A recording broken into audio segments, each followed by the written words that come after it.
Donc, bonjour à tous. Je viens vous présenter les résultats de mes travaux de thèse que j'ai effectués sur l'approche géographique de la compensation en milieu marin avec l'étude de l'analyse de l'émergence d'un système de gouvernance environnementale. C'est une thèse qui a été effectuée à Montpellier au Centre d'écologie fonctionnelle et évolutive dans le cadre d'une thèse de CIFRE, donc avec un partenariat avec l'entreprise Créocéan, qui est un bureau d'études spécialisé dans les suivis environnementaux marins. C'est une thèse qui est soutenue en géographie et aménagement de l'espace, sous la direction de Jean-Marie Miossec et la co-direction de Sylvain Pioche et Sébastien Thorin. Donc, actuellement, de nombreux articles font référence aux impacts croissants des activités anthropiques sur les océans. Donc, on peut entre autres mentionner l'article d'Alpern de 2015 qui montre qu'entre 2008 et 2013, 66% des océans ont connu un impact accru de ces activités anthropiques.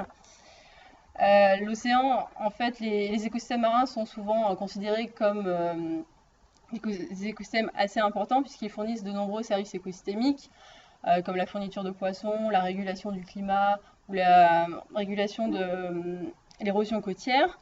Mais les océans sont aussi considérés comme une opportunité de développement économique avec de nombreuses activités qui ont lieu au sein de ces océans. On peut mentionner différents types d'activités, des activités historiques comme le tourisme côtier et les activités portuaires, mais aussi le développement de nouvelles activités comme les énergies marines renouvelables ou l'exploration des grands fonds et l'exploitation des nodules polymétalliques. Il est mentionné par exemple par un rapport récent de l'OCDE que la contribution de l'économie maritime à la valeur ajoutée brute mondiale va doubler d'ici 2030, d'où un aspect assez crucial de la prise en compte de ces impacts qui peuvent être négatifs de ces activités anthropiques sur les océans. Dans ce cadre-là, différentes politiques publiques ont été développées et on peut faire référence à quelques textes que vous connaissez tous qui montrent bien une prise de conscience croissante de ces impacts négatifs, avec le rapport Brundtland en 87 qui mentionne le concept de développement durable, puis différentes initiatives telles le MEA ou le TIB qui va pour la première fois évoquer le coût de l'inaction et de la perte croissante de services écosystémiques. Et plus tard, le rapport du CNU sur l'économie verte qui montre que l'écologisation de l'économie n'est pas forcément un frein pour la croissance. Dans ce cadre-là, on peut considérer que la compensation écologique peut être un instrument de politique publique qui permet en fait de contrebalancer les impacts négatifs du développement économique sur la biodiversité. Donc le but de la compensation écologique et plus largement de la séquence éviter, réduire, compenser et la non-perte nette de biodiversité. Donc c'est un concept de no net loss qui a été introduit dans les années 80 par l'administration Bush aux États-Unis dans un contexte d'érosion croissante de la biodiversité. Donc le but de cette séquence ERC, c'est donc lorsqu'on a des impacts, un projet d'aménagement ou de développement a des impacts sur la biodiversité, des impacts négatifs, on va en premier lieu les éviter, puis les réduire, et s'il reste toujours des impacts résiduels qui sont considérés comme significatifs, on va proposer des compensations qui vont générer des gains écologiques qui vont être équivalents aux pertes de biodiversité. Donc, de nombreux pays font actuellement référence à ce terme de compensation écologique et ont organisé un système de compensation autour des éléments suivants qu'on retrouve dans ces différents systèmes. Donc, les textes réglementaires qui font référence à la compensation, les procédures qui en découlent, mais aussi des spécifications sur la responsabilité de la mise en place de la compensation, leur financement et la sécurisation dans le temps. Et aussi des réflexions autour des méthodes de dimensionnement de ces mesures compensatoires et des solutions qui peuvent être utilisées pour générer les gains écologiques. Et parmi ces solutions, on peut faire référence à des techniques de restauration. Dans ce cadre-là, on peut considérer que ces systèmes de compensation sont des modes ou systèmes de gouvernance au sens géographique du terme, c'est-à-dire systèmes régulateurs qui font appel à des modes de coordination des activités et des relations entre acteurs, mais aussi des modes d'allocation des ressources, et donc qui permettent d'avoir un cadre collectif d'action. Et c'est ce terme de système de gouvernance qui fait appel, il recoupe aussi les termes de mode organisationnel en économie néo-institutionnelle ou les organisations en sociologie. Donc actuellement, on a différents types de 3 systèmes de gouvernance de la compensation qui ont émergé. Un système qui s'appuie sur les permis individuels, ou Permitted Responsible, qui en fait passe par la mise en place de compensation par le maître d'ouvrage, où ce maître d'ouvrage peut aussi contracter un tiers, et donc il garde la responsabilité entière de la mise en place de la compensation. On peut aussi faire appel à un système de banque de compensation, ou mitigation banking, qui en fait va permettre de mutualiser et d'anticiper ces compensations. Donc un opérateur va mettre en place de la restauration, et cette restauration va lui permettre de générer des crédits qu'il va pouvoir revendre à différents aménageurs. Un dernier système de compensation, c'est le fonds compensatoire, ou INUFI, qui va permettre aussi de mutualiser des fonds. Et ces fonds vont être ensuite gérés par une ONG ou une entité publique. Donc dans le cadre de ma thèse, la question qui m'intéressait, c'est de voir comment était appliquée la séquence ERC, éviter, réduire, compenser, en milieu marin, et quelles en étaient les limites. Avec une triple entrée, donc je vous ai dit que la thèse était effectuée en géographie, donc avec un appel assez fort à la pluridisciplinarité, donc avec l'écologie, de l'économie aussi. Le focus était vraiment les écosystèmes marins, et aussi donc la troisième entrée, c'était vraiment d'avoir une approche opérationnelle comme la thèse a été développée avec une entreprise, un bureau d'études en environnement marin. Donc dans un premier temps, face au manque ou à une littérature scientifique très limitée sur le sujet, on a mis en place, en fait, on a essayé de développer un état des lieux de la compensation à travers l'étude des études d'impact environnemental. Donc ces études d'impact sont des instruments qui ont un point légal et institutionnel dans de nombreux pays, en particulier aux États-Unis depuis 45 ans et en France depuis une trentaine d'années. Et elles sont utilisées pour avoir une idée en fait des conséquences environnementales des décisions publiques. Et elles déclinent en leur sein la séquence éviter, réduire, compenser. D'où l'intérêt de regarder plus particulièrement cet outil.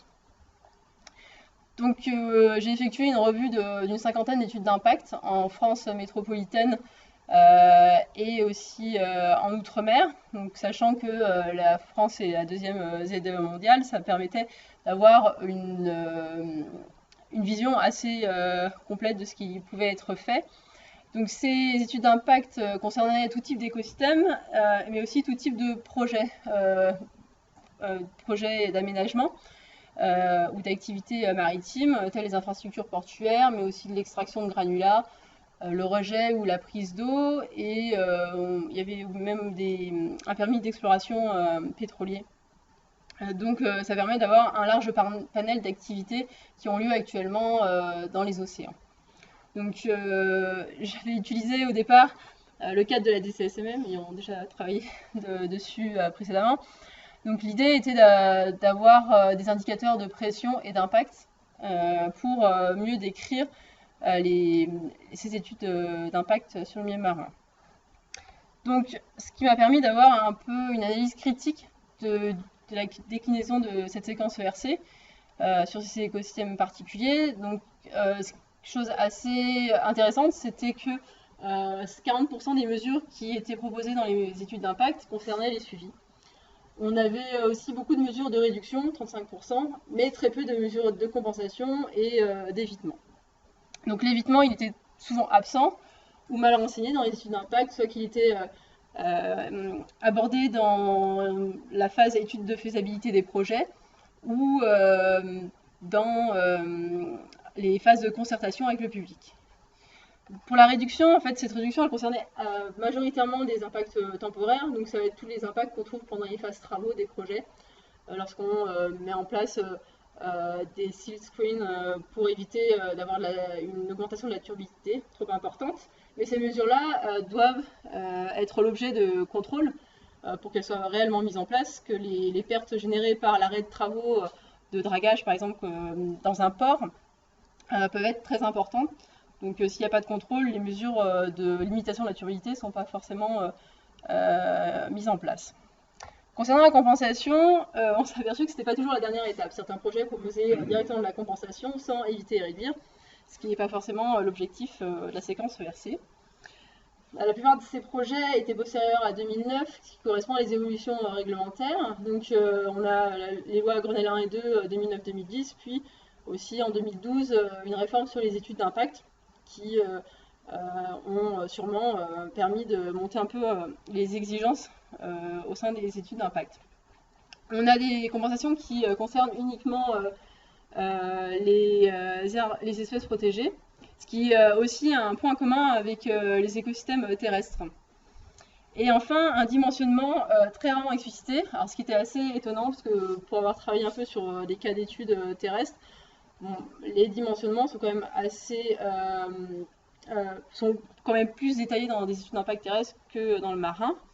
Et donc on s'est posé la question de le terme de significativité, qui en fait constitue un concept flou, et ce qui va avoir une influence sur ce qui va être compensé. Donc on compense que des espèces protégées, la biodiversité protégée. Et aussi, on a tendance aussi à compenser plus facilement des activités socio-économiques que la biodiversité en tant que telle. Donc on va revenir sur ces points ensuite. Et je voulais mentionner deux choses particulières. Donc les mesures de suivi viennent souvent compenser un manque de connaissances sur le milieu marin. Et des impacts cumulatifs qui ont une signification particulière, comme la plupart des pressions sont diffuses dans les océans. Ces impacts cumulatifs doivent être évalués dans les études d'impact, c'est une obligation réglementaire, mais on s'aperçoit que majoritairement, ces évaluations sont assez superficielles. On regarde juste quel est le chevauchement spatio-temporel des pressions, et on en reste là. Donc, juste pour mentionner que ça est une limitation qui est assez importante dans ces instruments. Donc les solutions de compensation dans le milieu marin, on a différents types de solutions qui sont proposées. Alors des solutions qui peuvent provenir de solutions de restauration active, donc restauration écologique ou ingénierie écologique, qui concernent plus particulièrement les espèces clés de voûte et les espèces ingénieurs, donc herbiers, macroalgues, coraux. On peut aussi faire appel à des techniques de restauration passive, c'est-à-dire qu'on va enlever une ou plusieurs pressions qui sont présentes dans l'environnement. Souvent, ces types de mesures sont mis en place dans des aires protégées.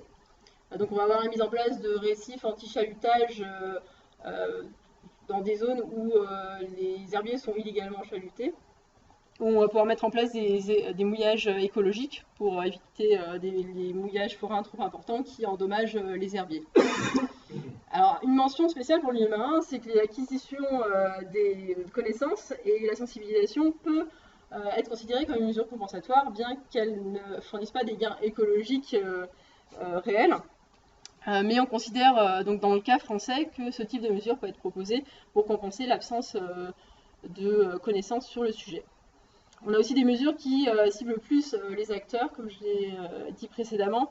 On va avoir par exemple du reprofilage de plage dans une zone qui est assez touristique.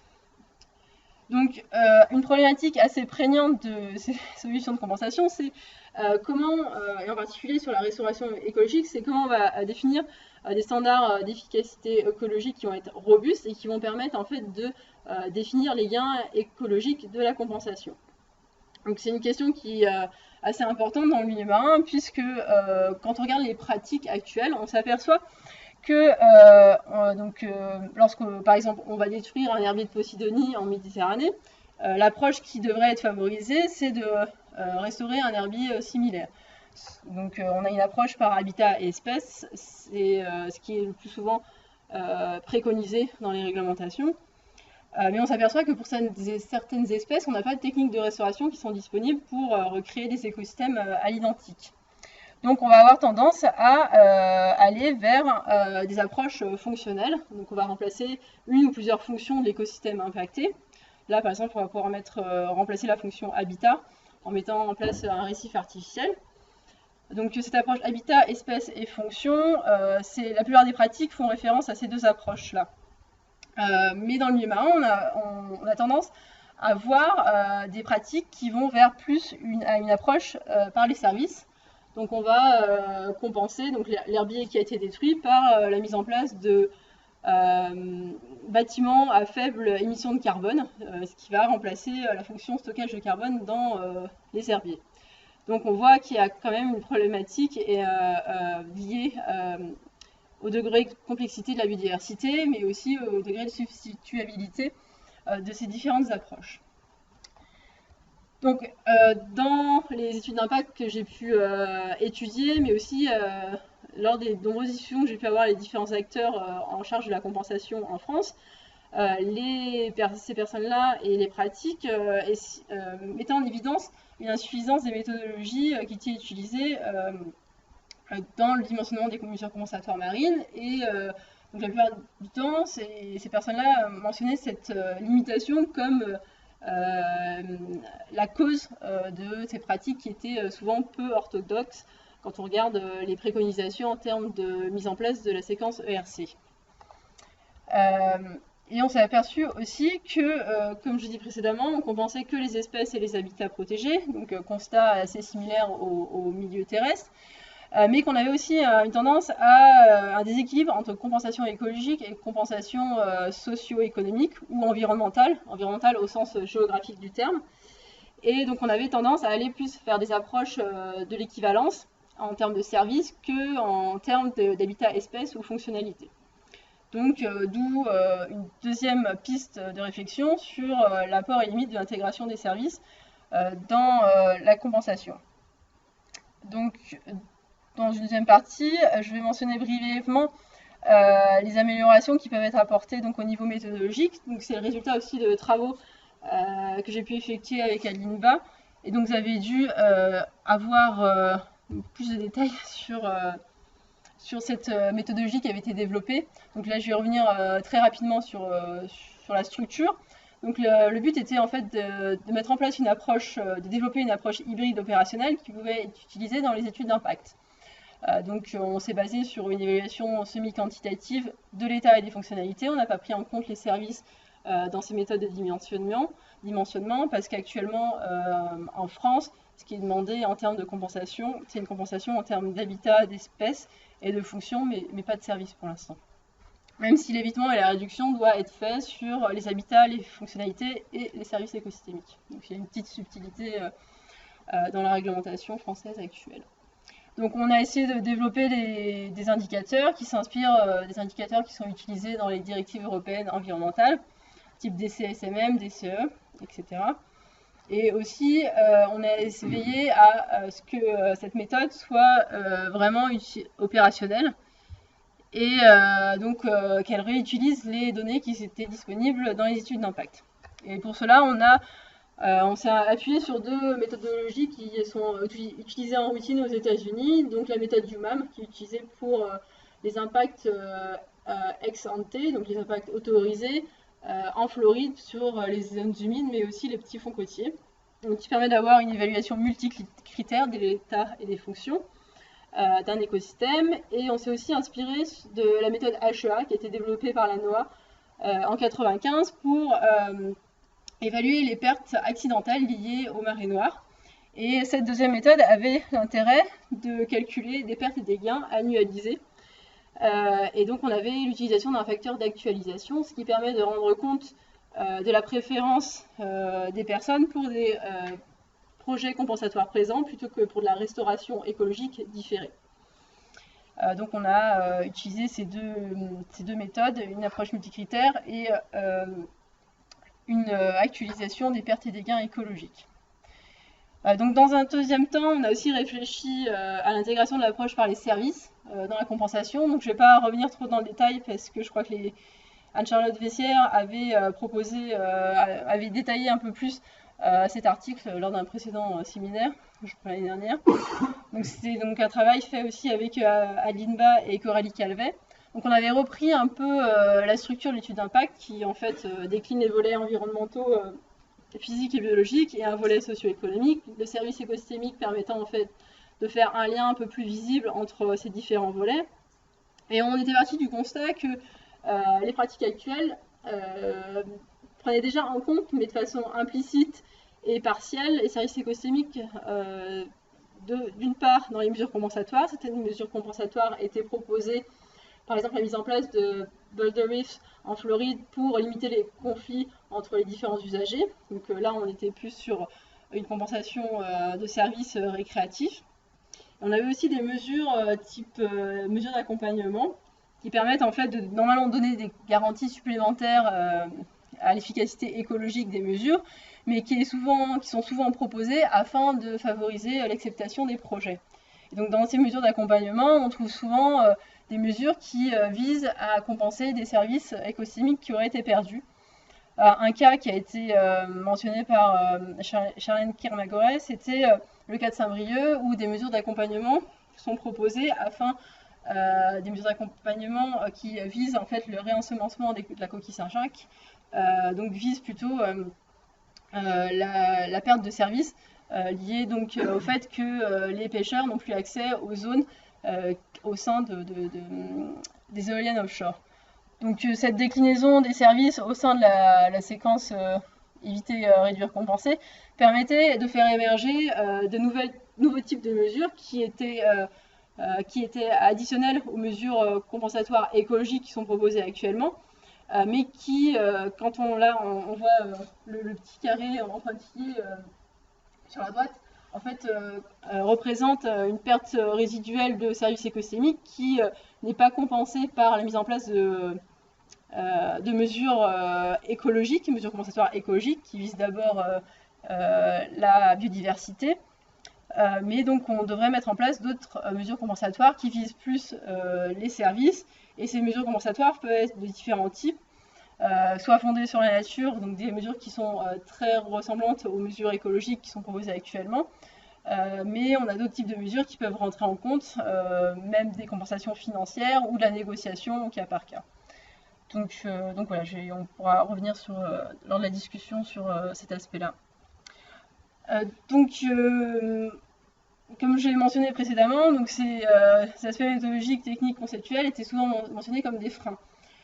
Mais au regard des différentes données que j'ai pu récolter, je me suis aperçue que ces seules limites ne pouvaient pas expliquer les pratiques actuelles et qu'il y avait des éléments liés à la gouvernance qui étaient aussi intéressants pour expliquer les pratiques qui sont quelquefois laxistes dans le milieu marin. Donc l'idée d'une troisième partie était de voir quels étaient les apports de l'analyse de la gouvernance environnementale autour de la compensation qui permettrait de mettre en évidence les freins actuels à une bonne compensation écologique.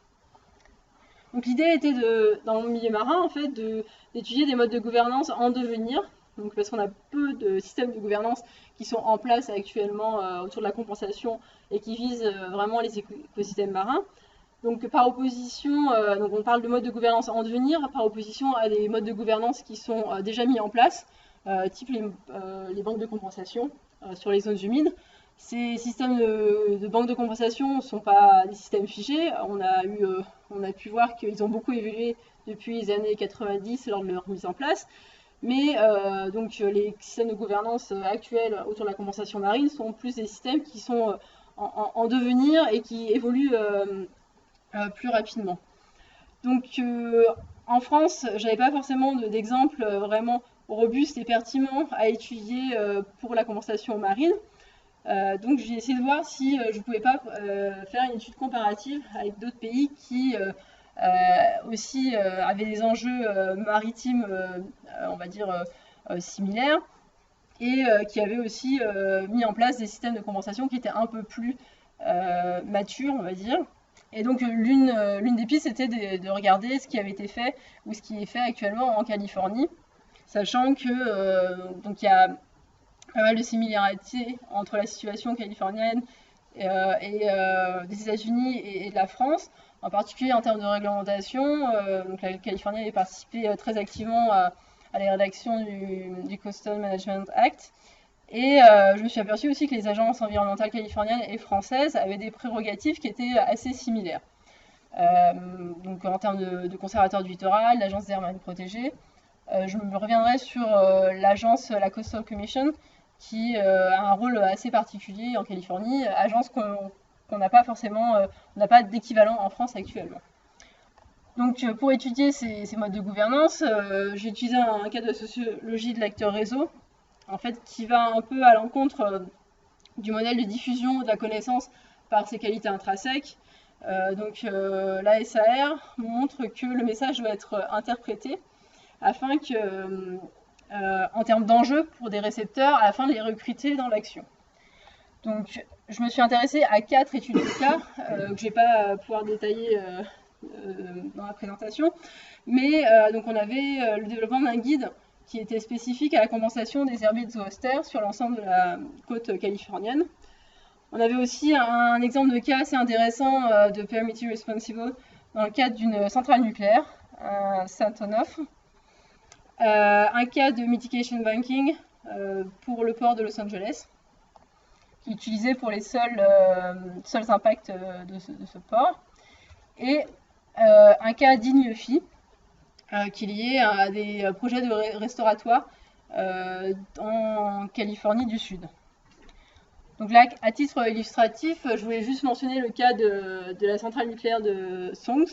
Donc c'est un permis qui a été délivré en 1974 par la Coastal Commission, après un premier refus en 1973, mais avec 2 contraintes particulières. La première, c'était la mise en place d'un Marine Committee Review. Donc c'est un comité qui rassemblait 3 représentants, un représentant de la Coastal Commission, un représentant du fournisseur d'énergie et un représentant de Friends of the Earth, une ONG environnementaliste qui avait lutté assez ardemment contre la mise en place de cette centrale nucléaire. La Coastal Commission avait aussi mentionné le fait de faire appel à des scientifiques indépendants pour l'évaluation des impacts et la mise en place de solutions compensatoires. Donc, un des impacts qui avait été donc mentionné et qui a été, en fait, le suivi a été fait aussi pendant 2 ans après la mise en place de la centrale pour mieux définir les impacts qui avaient été générés. Et donc, un des impacts importants qui est généré par cette centrale, c'est un impact du panache des rejets thermiques sur les macroalgues et les communautés associées. Donc on n'avait pas forcément de méthode de dimensionnement qui était disponible pour cet habitat particulier, les macroalgues, et donc pas forcément de solution de compensation pertinente. Donc il y a eu une phase de réflexion et d'élaboration d'une solution compensatoire ad hoc sur environ une dizaine d'années, où ils ont essayé de mettre en place d'élaborer un récif artificiel qui répondrait à la perte générée par ces rejets thermiques. Et donc la mise en place de ce récif artificiel a été amendée, au permis lié à la centrale nucléaire. Et donc là, on voit qu'il y a eu vraiment une solution qui a été vraiment élaborée sur le long terme et qui pourrait répondre à une problématique particulière. Donc, comme je vous ai dit, je ne vais pas pouvoir détailler tous les 4 études de cas, mais l'ensemble de ces études de cas a permis en fait, de voir qu'autour de cette problématique de la compensation sur les écosystèmes marins, on avait une reconfiguration de la gouvernance environnementale, et cette reconfiguration de la gouvernance environnementale était nécessaire afin de faire émerger des solutions de compensation qui étaient pertinentes pour ces écosystèmes marins. Donc à la fois, on fait appel à des arrangements de gouvernance hybride. Donc on a des acteurs historiques, des acteurs environnementaux historiques, tels les agences environnementales, mais sur les différents projets que j'ai pu étudier, je me suis aperçue qu'il y avait d'autres acteurs qui prenaient part à la mise en place de ces compensations, les bureaux d'études, les scientifiques, les ONG, des maîtres d'ouvrage. Et que parmi ces acteurs, certains acteurs avaient la capacité en fait, de faire émerger et d'expliquer l'utilité de faire émerger de nouveaux outils, de compensation, de nouveaux systèmes, appelés aussi Skilled Intermediaries ou médiateurs. Et ces médiateurs faisaient appel à des modalités particulières. Et ces modalités, c'était soit des changements d'échelle temporelle, donc on avait des solutions qui étaient plus adaptées à une problématique particulière, avec des règles évolutives et expérimentales, mais aussi une modification des échelles spatiales, donc à la fois plus larges et plus fines. On pouvait zoomer sur certaines zones à enjeu. Donc ça, c'était un peu le retour d'expérience que j'ai pu faire sur la Californie. Et alors, quels enseignements pour l'espace maritime français? Donc, actuellement, donc on a une politique en Europe maritime intégrée qui se décline au niveau français en une stratégie nationale pour la mer et le littoral, élaborée conjointement entre le Conseil national de la mer et des littoraux et le ministère de l'Environnement. Et cette stratégie est déclinée à l'échelle des différentes façades en documents stratégiques de façade. Donc 4 DSF. Ces DSF ont à la fois vocation à décliner la directive de planification maritime, donc un outil de planification, mais aussi la directive 4 stratégie pour le milieu marin, donc le pilier environnemental de la politique maritime intégrée. Donc les DSF sont élaborés et le suivi de leur élaboration est fait par les directions interrégionales de la mer. Et on peut se demander, en termes de reconfiguration des acteurs, si donc ce qu'on a vu aux États-Unis pourrait être appliqué à la France. C'est-à-dire que je vous ai déjà dit que les différentes agences environnementales qui s'occupaient des problématiques de compensation en milieu marin avaient des prérogatives très similaires aux agences françaises, que j'ai mis dans le tableau rapidement ici, mais qu'on avait un acteur particulier, la Coastal Commission, qui avait un rôle intégrateur avec une vision assez transversale, ce qui est assez différent de la situation actuelle en France, où l'application des objectifs environnementaux marins sont assez diluées, les responsabilités sont assez diluées. Donc on pourrait se demander en quoi les directions interrégionales de la mer pourraient aussi avoir ce rôle fédérateur et intégrateur. Ensuite, en termes de changement de modalité, donc les échelles spatio-temporelles, on a aussi déjà des outils qui sont en cours d'élaboration, qui sont élaborés, et aussi de nouveaux outils sont en cours d'élaboration. Donc on a des outils de planification auxquels on peut faire référence afin de pouvoir changer d'échelle spatiale. Et on a aussi des outils de surveillance. Alors les outils de surveillance DCE, Directive 4 sur l'eau, et aussi les programmes de surveillance qui sont développés dans le cadre des plans d'action pour le milieu marin, les PAM. Donc on a des outils qui pourraient être utilisés et qui sont intéressants et pertinents dans le cadre de la compensation afin de faire émerger des solutions de compensation qui bénéficient entièrement à la biodiversité marine. Donc en termes de pratique, qu'est-ce qui pourrait changer? Donc actuellement, comme j'ai fait ma thèse en Méditerranée, j'ai pris un exemple typique de ce qu'on voyait un peu sur la côte languedocienne, par exemple. Dans une région, on a un risque d'érosion côtière assez important, avec des enjeux économiques forts liés à un tourisme balnéaire assez important, et un enjeu écologique de taille, la préservation des herbiers de Posidonie. Donc actuellement, on a des approches au cas par cas, où on va rechercher les plages, avec une approche projet par projet. Si on réfléchit avec les éléments que j'ai essayé d'expliciter précédemment, on va pouvoir peut-être réfléchir en termes de développement de programmes de surveillance qui seraient vraiment adaptés aux problématiques de compensation en milieu marin.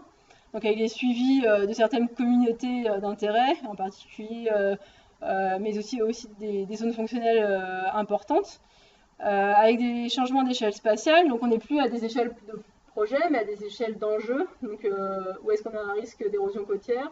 On regarde sur la région qui est soumise à cet aléa. Et la mise en place de structures hybrides qui pourraient faire appel à des scientifiques, mais aussi à des maîtres d'ouvrage. Et on aurait une séquence ERC adaptée, donc avec une évaluation des impacts améliorée, si on a des programmes de surveillance qui sont ad hoc, on va dire. Un évitement et une réduction qui sera vraiment mise en place. Donc on n'irait pas sur certaines zones fonctionnelles importantes qui ont été identifiés précédemment et qui ne sont pas forcément identifiés actuellement par manque de données sur ces problématiques-là. Et enfin, si on va jusqu'à l'étape de compensation, on peut réfléchir à de la mutualisation et à la mise en place de fonds compensatoires qui permettraient de financer peut-être, comme je vais parler de programmes de surveillance, mais d'autres actions de restauration qui seraient ciblées et qui répondraient vraiment à la problématique de compensation sur le territoire. Alors je voulais juste mentionner deux petites limites et des sujets qui ont été mentionnés dans le cadre des entretiens que j'ai pu avoir lors de ma thèse, mais que je n'ai pas pu vraiment développer, mais qui me paraissent des deux points qui sont assez importants dans la compensation en milieu marin. La première chose, c'était l'implication des citoyens dans ces processus de compensation. C'est aussi un constat qu'on peut faire aussi sur les études d'impact terrestre, c'est un peu l'épuisement des instruments actuels pour faire participer le public à ces processus-là, et savoir donc une piste de réflexion qui est, on va dire, déjà un peu mentionnée par certains acteurs, et l'utilisation de l'approche par les services écosystémiques.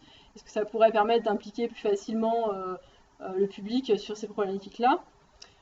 Et une deuxième limite que je n'ai pas pu forcément développer, mais qui me semble assez important, c'était lié à la propriété privée.